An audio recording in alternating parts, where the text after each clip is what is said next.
He was born into a crumbling republic, into a family with an ancient name but little power. In a Rome torn between tradition and ambition, young Gaius Julius Caesar quickly learned that to survive, you had to play the game, and to win, you had to bend the rules. When his father died suddenly, Caesar was just 16. Alone, vulnerable, and marked for death under Sulla's dictatorship, he refused to renounce his family ties to the powerful Marius. That act of defiance forced him into hiding. But Caesar didn't disappear. He learned. When the Republic finally calmed, he returned not just with a name, but with a mission: to rise. He began in the military, serving with distinction in Asia and Cilicia. Then came the infamous kidnapping by pirates. They underestimated him. He demanded they raise his ransom, because he was worth more. When freed, he hunted them down and crucified them all, keeping the promise he made while laughing in their company. That was Caesar, charming and lethal. He climbed the ladder quaestor, aedile, praetor, making friends of allies, enemies of rivals, and legends out of battles. He knew Rome was rotting from within. The Senate feared change, but the people cried for it. So Julius Caesar struck a deal. With Pompey the Great, Rome's most celebrated general, and Crassus, its richest man, Caesar formed the first triumvirate.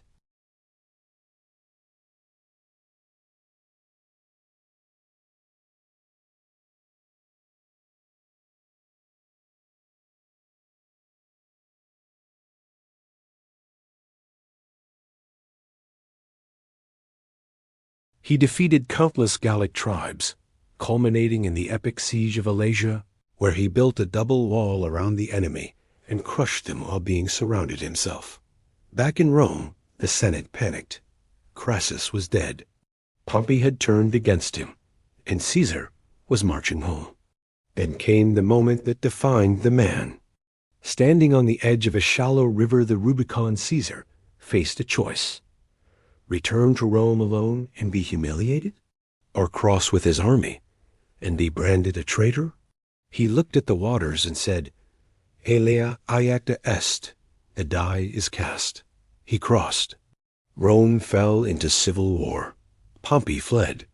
Caesar chased him across the Mediterranean, defeating him at Pharsalus.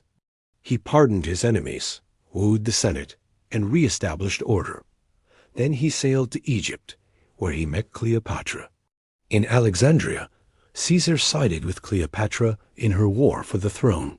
Together, they defeated her brother and forged a legendary alliance. Caesar spent months there, captivated by her mind, her presence, and perhaps her promise of a new kind of empire. When he returned to Rome, Caesar was hailed not as a general, but as a god. Statues of him were raised. Months were renamed in his honor. He was declared dictator for life. He refused to kneel to tradition. He packed the Senate with loyalists, passed sweeping reforms, and pushed Rome toward monarchy. But Rome was not ready. On March 15th, 44 BC, the Senate met. Caesar entered alone, unarmed, confident. He took his seat.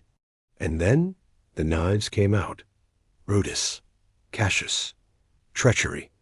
He was stabbed 23 times by the very men he had forgiven. Betrayed not just by enemies, but by friends.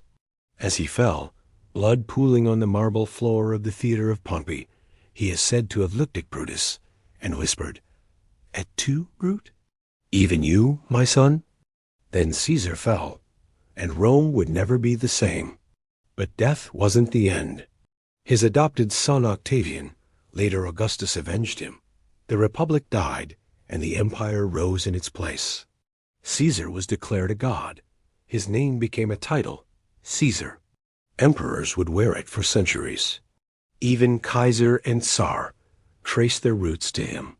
Julius Caesar didn't just reshape Rome. He reshaped civilization.